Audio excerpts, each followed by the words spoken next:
Good afternoon, and welcome to What's Happening Wednesdays. This is a web series where myself, Councilman Ali Muhammad, will be addressing local, county, and national issues and news that you should know about. To start off the bat, I'd like to bring up the Dutchess County Fair, which has been going on for years. Recently, they wrote an article in the paper about how you could buy advance tickets all the way up to August 23rd, until midnight August 23rd. And those tickets, if you buy in advance, will have 50% off all rides, as well as $12 for adults, $15 at the gate. Senior 65 plus, only $10, as well for active military. Children under 11 for free. You can buy these tickets at www.dutchessfair.com or at these locations: Adams in Poughkeepsie, Newburgh, Kingston, Wappingers Falls, Freshtown, Foodtown, Pleasant Valley, Hackett Farm Supply, Salt Point, Max Farm and Garden, Red Hook, New Paltz, Price Chopper in Saugerties, Poughkeepsie, Hudson in the Catskill, Rhinebeck Bank, Hyde Park, Mid Hudson, South Road, Red Hook and Rhinebeck, Stop and Shop, Hyde Park, Hopewell, Poughkeepsie, Wappingers Falls, and Rhinebeck. Those are for admission and ride tickets. Now I'd like to address what's been happening locally, what's been happening to me locally. Last week, I was in court along with 7 other members on the independence line for this November's election.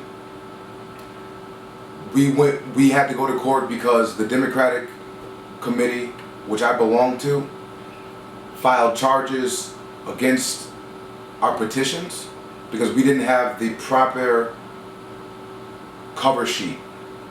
This technicality, which was dismissed in court last Wednesday because we didn't have the proper cover sheet, is something that people on both sides of the parties, Republican, Democrat, do.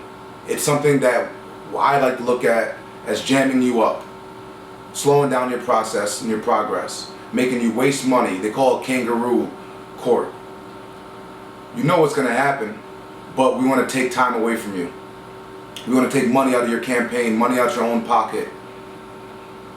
So there was a huge victory last Wednesday when we were dismissed, when our case was dismissed. What else is happening to me, what most people don't understand, is that the Beacon Democratic Committee is censoring me. This past Saturday we had a vote that went 14 in favor of a censor, 5 not in favor. After hearing testimony by over 20 people who came out in support, after a show of demand by public opinion, as silly as it sounds, off of social media, hundreds of people who shared that what the Democratic Committee is doing to me in attempts to censor, which is a slap on the wrist, a written official reprimand, that I am not following suit and towing the party line. The Democratic Committee of Beacon, New York, still voted to censor me. So what's next for me? Now, no matter what I choose to do, which is represent the people's beliefs and be loyal to the people, allowing for transparency, letting them know what's what, by supporting their ideals as well as my own, I can potentially be removed from the Democratic County Committee, which would be a blacklist for me as I move forward politically. And in my beliefs, even though they have their own disloyalty clause that I'm being disloyal to the party, I'm putting people over the party. moving politics in a different direction, shifting the culture, you may say, where transparency is first, honesty, integrity, not just voting for a person because of their said party, but voting for the people's beliefs, informing the people of who they should vote for, who they can vote for, their choices, encouraging them to educate themselves and become engaged and involved. I like to note that no matter what, this censor has shown me a lot, but has also shown a lot of people, you, the audience, the viewers, the voters, the people who don't vote, the people who have issues, and speak up against them. Get involved within your community. Join these political committees as advisory members, as committee members, and make your voices heard. Understand the rules and parameters of these committees, their bylaws, what we can and what we cannot do. As an elected official, this censorship, this censoring cannot remove me from office. What it is doing is reprimanding me. What it can do is remove me from the Democratic Committee, give ammunition to any future opponents. With that said, I'm not worried. I'm not afraid, because you have spoken, and I'm supporting you, the people. I'm supporting your beliefs and your ideals, contrary to the party's beliefs.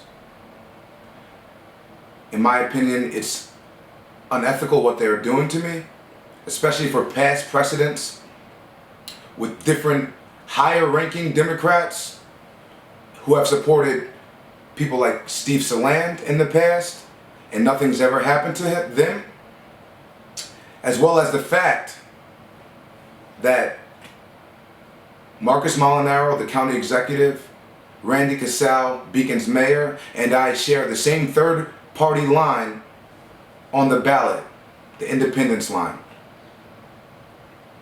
which up until winning that case on Wednesday and going through what the ordeal, the kangaroo court on Saturday, I realized that's why the Democrats really had us go to court on Wednesday. But no matter what, they had their plans and they had their views, they had their judgments set. The 20 people that showed up on Saturday, the hundreds of people that shared and showed their support on social media for what's right, for the shift in culture and the shift in politics, thank you. I will continue the good fight. I will continue to speak my mind, show purpose and transparency. This is a win-win for us. We have an election this November, November 3rd.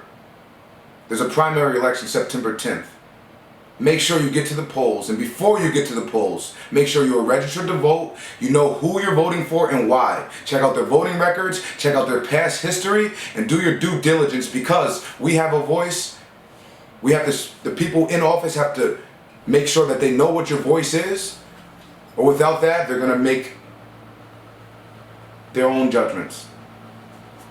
Don't give them that right, because this is our right. Thank you.